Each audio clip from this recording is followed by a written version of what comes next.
Well, southern Indiana's solar footprint continues to grow with new plans now taking shape in southern Knox County. The company behind two major solar projects in neighboring Pike County is turning its focus to Monroe City, where residents recently had a chance to learn more about the proposed Blue Jeans solar project. Jill Ballinger tells us more. Several turned out to the Blue Jeans Community Center in Monroe City for an open house, an opportunity for residents to ask questions about the Blue Jeans solar project. Arevon Energy, based in Scottsdale, Arizona, plans to build the utility-scale solar farm on 700 to 800 acres of land a few miles south of Monroe City. The project area stretches along the east side of State Road 61, north of Petersburg and the White River in what's locally known as the Kalmuck area. The company says construction could begin in 2027.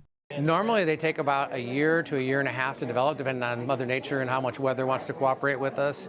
During the peak of construction, probably 200 to 300 jobs through that. After it's done, there'll be a handful of people who stay around to maintain the property, because Arevon is an owner-operator of the project. We don't develop it and then sell it. We own and operate it. Company officials say they're committed to operating transparently during the development process, and that this mid-October open house was part of an ongoing effort to keep the community informed. They say the Blue Jeans project is similar in design to Arevon's recently completed Rats 1 and Heirloom solar projects in Pike County. Those developments mark major private investments in southern Indiana's renewable energy network. Together, the two Pike County projects total close to $400 million in capital investment and generate enough power to serve roughly 28,000 homes each year. We asked Arevon's Community Relations Director where the power from the Blue Jeans solar project will be going. So the power will go to the local station here, and then it'll go to the point of where it's first needed, right? It's like water in a pipe. We don't have an extension cord that goes all the way from here to California or here to Gibson County. It's going to hit the generation center here locally. It's not really because the generation center is our plant, but when it hits the point of intersection, it gets into the system right there, and it's going to flow just like every other electron does in the system. We can't put someone's address on it and say, please go to Pat McDonald's home. It's going to go to the first place it's needed.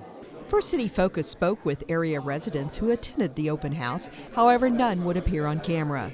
They did express concerns to us about setback locations between the solar farm and private property, as well as increased traffic during construction. Some told us they would take issues with the setbacks to local government officials. Others at the event raised questions about stormwater runoff, the risk of tornado damage, and impacts on wildlife. McDonald's says the company is listening, but also wants to correct some of the misinformation surrounding large solar projects. The birds are going to fly over the project and die.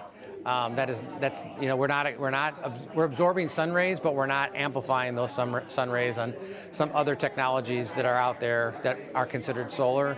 Toxins in the water. The panels are completely sealed, and there's not toxic runoff from the panels that are going to get into the water system.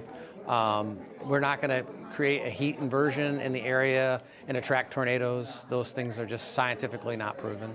McDonald's says the Blue Jeans solar site is planned to be managed with sheep grazing, mechanical mowing, and pollinator-friendly vegetation beneath the panels. Arevon really tries to return the ground when the project is decommissioned, if it's ever decommissioned, back to the farmers in a better condition than we found it.